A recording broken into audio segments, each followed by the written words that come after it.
Hey GH peeps, welcome back to my channel where we discuss all things General Hospital. Today's late night review is for Monday. It's December the 11th, y'all, 2023.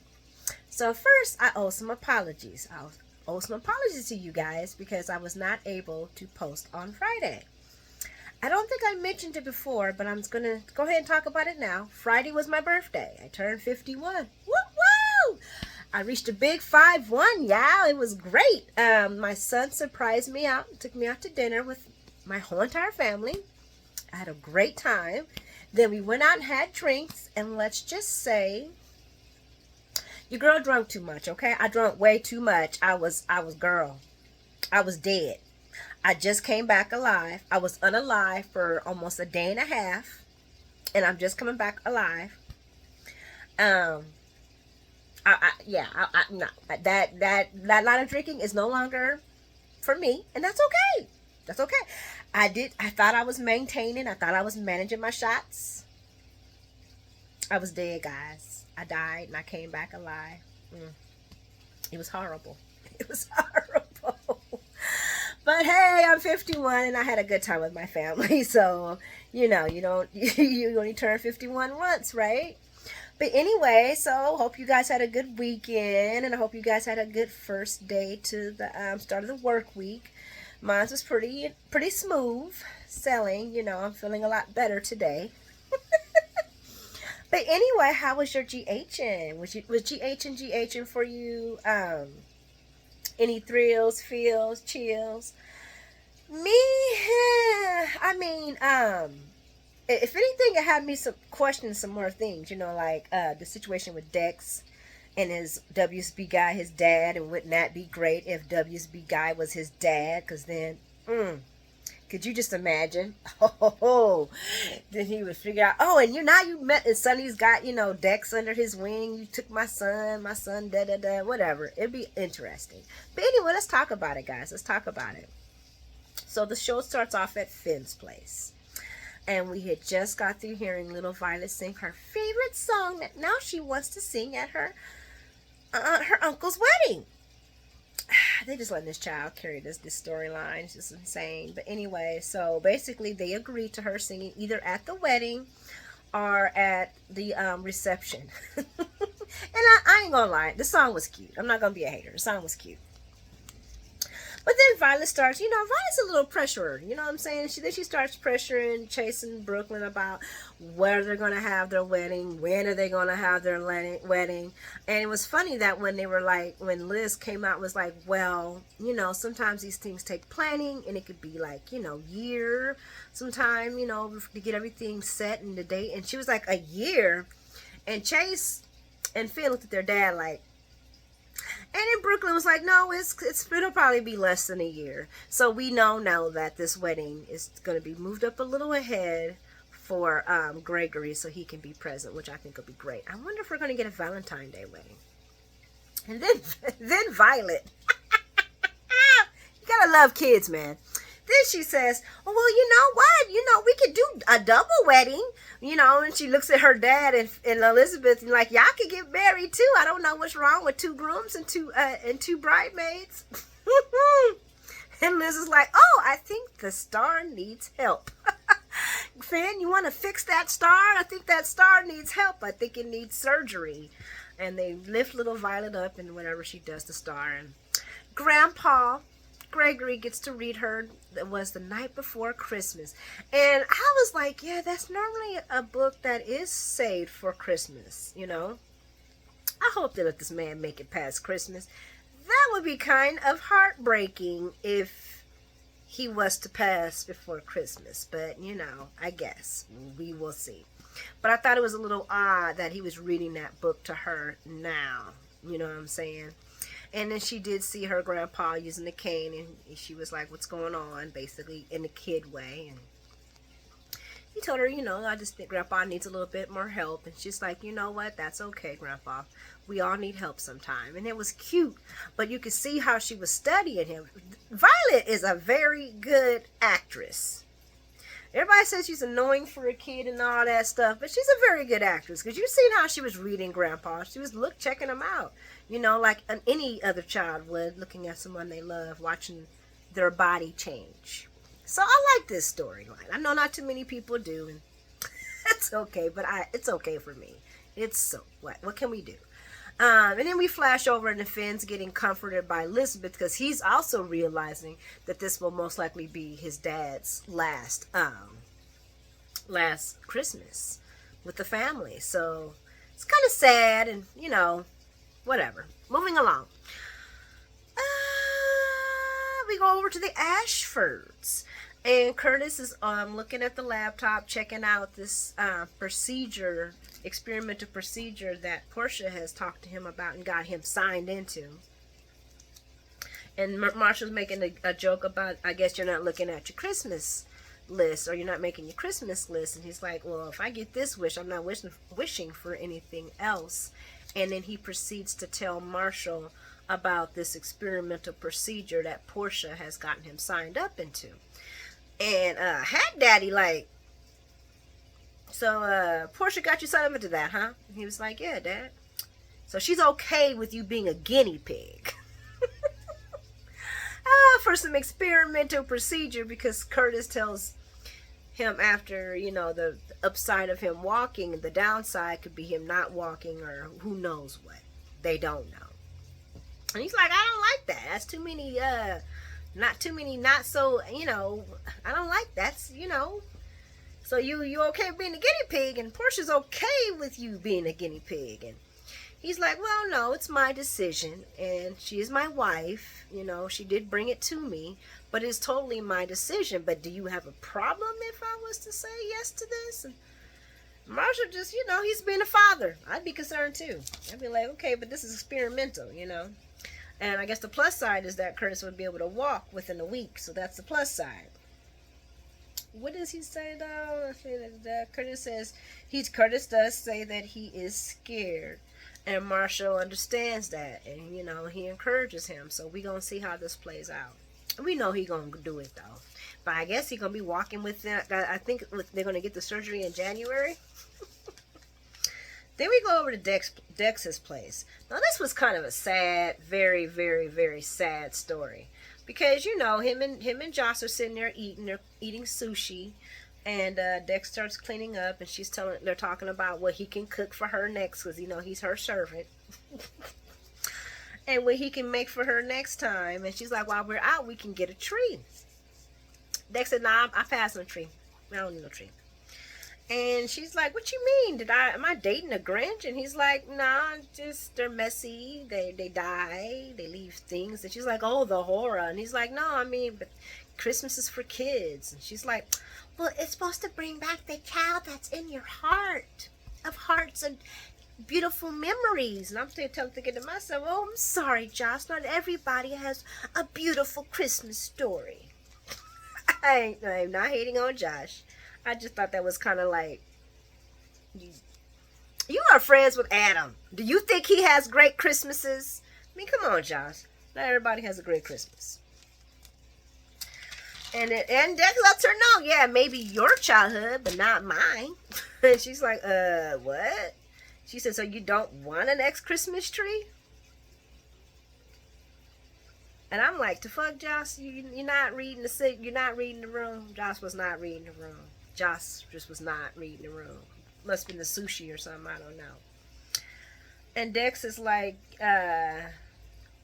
no, it's not even having to do with that. It's the fact that, we did have a Christmas tree in my family, but my family is a glass house family, and my dad is a cheating son of a shit that cheats on my mom, and my mom is a constant enabler and doesn't care because my dad has so much prestige and money, and she likes the life, and so she just deals with his shit, and I lost total respect for her. And my brothers are complete douchebags that worship the ground my father walks on, and they take turns kicking my ass, and it's a family delight. And I'm sitting here like, well, fuck, are you this? That's some horribleness. That is horrible. That is horrible. And if that is Mr. Brennan, oh hell, we don't like you no more. You stay away from our Carly. This man is the devil. I'm not saying it's him, but damn. And Dex was basically saying they kick his ass like it's a sport.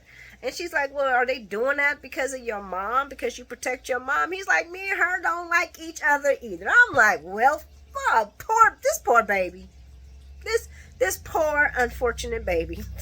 This is worse than Adam. He was damn, this boy getting physically abused. Adam getting emotionally abused. What the hell's going on with these storylines?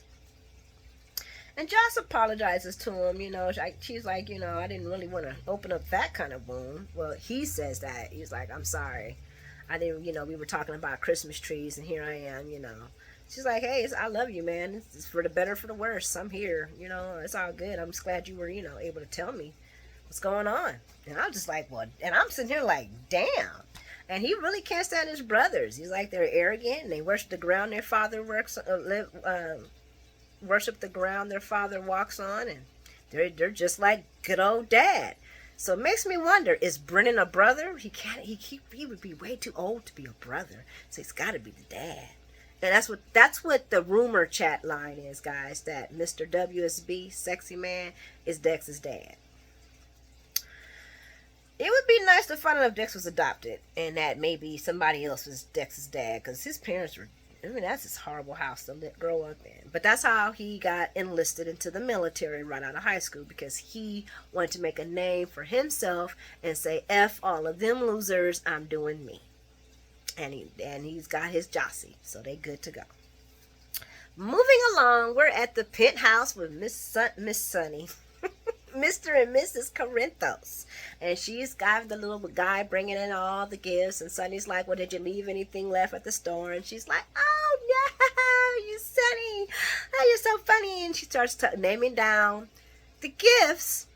And I had to rewind it, guys. I had to rewind it while she was done, because I didn't hear Wiley or Amelia's voice. And I thought that would have been the first thing,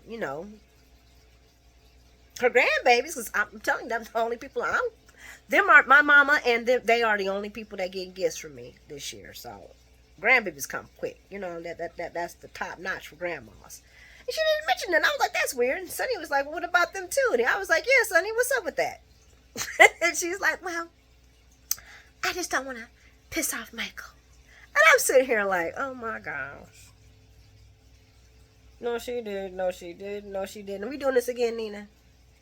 Why don't you just tell the man and stop doing all this dumb shit that you're doing, Nina? That's just why this woman here. Anyway.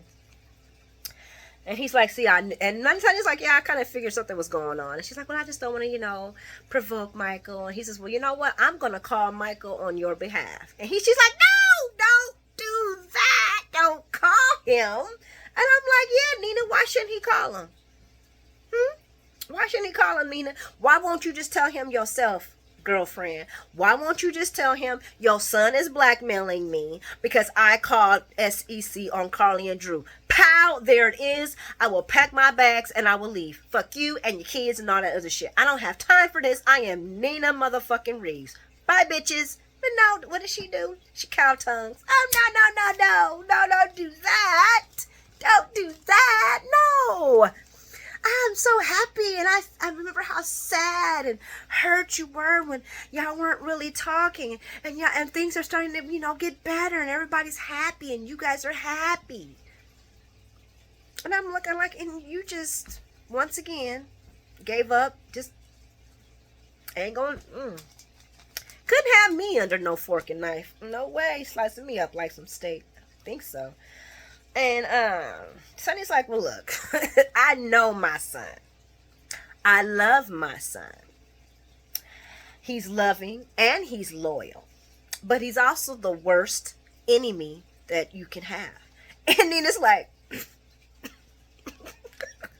would you say that, Sunny? What the fuck was that for? What the fuck was that for? He said he's got his stubbornness from Carly and his ruthlessness from him. And Nina's like, well, yeah, Nina. He's telling you why Michael is the way he is right now. And add a little AJ Pepper into that. That's what you get. That right there. Oh, and Jason too. You got the little Jason, that little part. So you add all those beautiful factors into that young man's rearing it, and this is what you get. This is what you get. Definitely got the Quartermain dash shot on it though, honey. And Nina's like, well, you know what? On the bright side, Michael did say that he's bringing Willow and the kids over for Christmas. And this is what reminded me back to what Nina, why don't you buy these kids no gifts? Fuck Michael. Just like you told him, well, what if I don't want to play like the game that, well, I would have had that. They would have came in there, it would have been ding, ding, ding, ding, ding, ding, ding, ding. It would have been, girl, Santa Claus coming through the door, delivering gifts to the kids. Are you serious? My first Christmas with my grandkids that I didn't even know I had, with a daughter that I didn't even know I knew. So where the gifts at, Nina? I don't get that part, because you gonna sit there and say that you are so happy that he's bringing the kids over, but you didn't buy the kids no gifts. Girl, make it make sense. Why are you gonna be like, where my gifts at, Grandma Nina? Where my gifts at, Grandma Nina? Moving along from this ridiculous story, because I am so over that stupid story. Dante and Sam. Guys, I'm starting to feel the Dante and Sam. I didn't want to get comfortable with this pairing because it was odd, because they're damn near like brother and sister. And before you get at me, I know they're not biological brother and sister, but you get the drift that her kid is his brother. No, was it her sister? Yeah. And I forgot how it goes back and forth. It's just weird, y'all. It's weird. And no, I'm not saying I wanted him back with Lulu or anybody else. I just, it's still weird. It's like they kissing cousins. I just feel like they kissing cousins. But moving along, they cute. They cute kissing cousins. I'm going to go to hell for that. Oh, gosh. Sam talks to him about Christmas and what is the plan. And Dante says, well, a fat reindeer, right? I said fat. Oh my God, I can't get it out. A fat guy comes down the chimney and you buy me a whole bunch of gifts. And she's like, ha, ha, ha. I mean, what are we doing? Whose families? What are we seeing? And he's just like, well, you know what? I feel like we have too many families to see. And Sonny and Nina live down the hall. We can stop in and have a drink with them. Just like that. And I'm like, Dante, what is up with this? This is the second time that you are kind of, first the wedding. Now you're like, oh, we could just come down there anytime. We don't have to come down there, make a big thing out of it. And I'm like, why you keep doing that? I don't know. But anyway, and then we move along to the, where was I at? Because I'm worried about Dante, y'all. Oh, so she starts talking about, Sam starts talking about Aiden's cookies and how she's buying them. So, to help support him going to Paris, because he wants to be a professional pastry chef. And Dante's like, he's picking up the key, and she's like, oh, wait a second. You hadn't turned that key back in. He tells her about how the WSB has basically wiped everything clean, like Forsyth's body's gone, the arson report's gone, anything related to his case is gone. He has no more access to the files he had. That's all been gone. Everything's just wiped away. And he's like, Sam's like, well, I guess that was a good thing you kept it, because they would have took that key too. And he's like, yeah. And they both come together and they summarize that WSB does not want them to know why Forsyth was there. Doesn't want Forsyth. They don't want it to be known that Forsyth was the one who set down Anna's house on fire. And she's like, well, I think this is the time that you and Anna need to work together. And he's like, I can't, because they're following her. They're watching her. They're watching everything she does.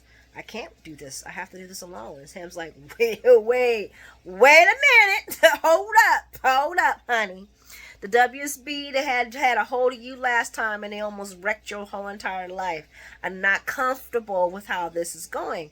And I just like, I'm gonna be careful. I have to. But I have to have this. I have to do this. I have to help her. I have to do this. And after what WSB did to me, they have to pay. They've been doing ruthless crap and wrecking people's lives. It's time for them to pay. And I'm thinking to myself, no, Dante, no, baby, no, come on, we gotta get Liv, we gotta get Sunny, no, cause I don't want nothing to happen to Dante. I don't, And General Hospital ain't got no problem unaliving characters that's been on the show for forever.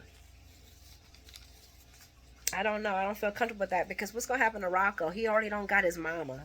He gonna lose his daddy too. I don't like this, and Sam don't like it either. I'm with Sam. We don't want our man going. Anyway, moving on to the Quartermain residence, we got Lois and Liv. They have decorated the house, and guys, it looks beautiful in there. It really does. The white and gold kind of blends in with the wall, but whatever. And everybody, look, my house ain't even decorated. I'm talking shit. But who comes in throwing shade and all that? Tracy? No, no, no, no, no. Oh my goodness. And by the way, Liv and Olivia, Liv and Lois, they drunk. Yeah, they tipsy. Okay, they tipsy decorating for real. They is straight tipsy. And then Tracy says that the decorations look like Coney Island, and Liv's like, what you got against Coney Island? What the hell? And then Leo comes down with his cute self talking about Tracy being the killer of fun. You don't like fun. You ain't had fun since fun had fun. She's like, Luke had fun. He said, but when did you have fun? When was the last time you had fun? She was like, the luau with Brooklyn. And Liv starts laughing like, yeah, we got pictures of that. And then they bond, and then Leo and Tracy bond over the wildlife that she's seen, a deer and I think a falcon. And he's like, was it wild or was it in a zoo? And she tells, well, okay, yeah, one was in the zoo and one was wild. And I guess she's got a art book or something, so he's gonna go check out the art book but before he turns around, he tells his mama that she did a great and fantastic job. There you go ahead on, Leo. And then Tracy tells him about what's going on with Amsterdam and how everything is crazy. And Luke made her the power of attorney. And she's like, and that's when they start talking about, I think they talked about Ned before that. And Liv lets Tracy know that Ned is back. And Tracy's none too happy that no one has told her this. And she's just happy to be back and knowing that Ned is back before she left this planet, which Liv's like, wait a second, because she's like, yeah, whatever, Tracy. If you're not back because Ned, then why are you here? And she said, well, because, Luke had all his paperwork all messed in the strewn, and, they're being all strict about the paperwork, so I have to come to get my power of attorney, because I'm his power of attorney. And Lois is like, we could have sent that to you. And he was like, yeah, we could have sent that to you. I don't trust anybody with my papers. So basically, Liv puts two and two together that that Tracy came home to be with her family for Christmas. And that's when Tracy starts talking shit about the tree again and saying how the tree ain't got no presents. And they're like, well, you just put the tree up. And they're like, well, here's some presents. So she starts going in her bag to pull out all of Leo's gifts. And Liv's like, and Tracy, and I think Lois is like, wait a second, I thought you were just here to pick up paperwork. And Liv's like, what's this? And she's like, well, and she's talking about how a tree doesn't look the same. A tree is not a lame without having gifts. And that's when Brooklyn and Chase walk in, and Tracy sees them, and she's like, wait a second, y'all is extremely happy. And she's like, yeah, we're in love. She says, no, this is a different type of happy. And they tell her that they're getting married, and Tracy's voice actually cracks, giving them her blessings. It was a beautiful scene. So I think that wraps it up about General Hospital for today. If I missed anything, please let me know in the comments. I love you guys' comments. I missed you guys for real. I kept trying to say I'm going to get on here during the weekend and just see what's up, chat it up, talk about General Hospital, what I've been seeing on the spoilers, what y'all been seeing on the spoilers. But guys, I couldn't. I told you I was unalived. And I came back alive this morning. At like 6 a.m. this morning, I was back alive. So I'm back. Apologies once again. It's nice to sit back on the couch with you peeps. Please like and subscribe. Like. If you don't like it, tell me why you don't like the video so I can make it better, so we can, have a better communication. I know I talk sometimes really fast, but that's because I get excited. But anyway, guys, like, subscribe, leave your comments, and y'all have a blessed and wonderful night. Mwah! See you tomorrow.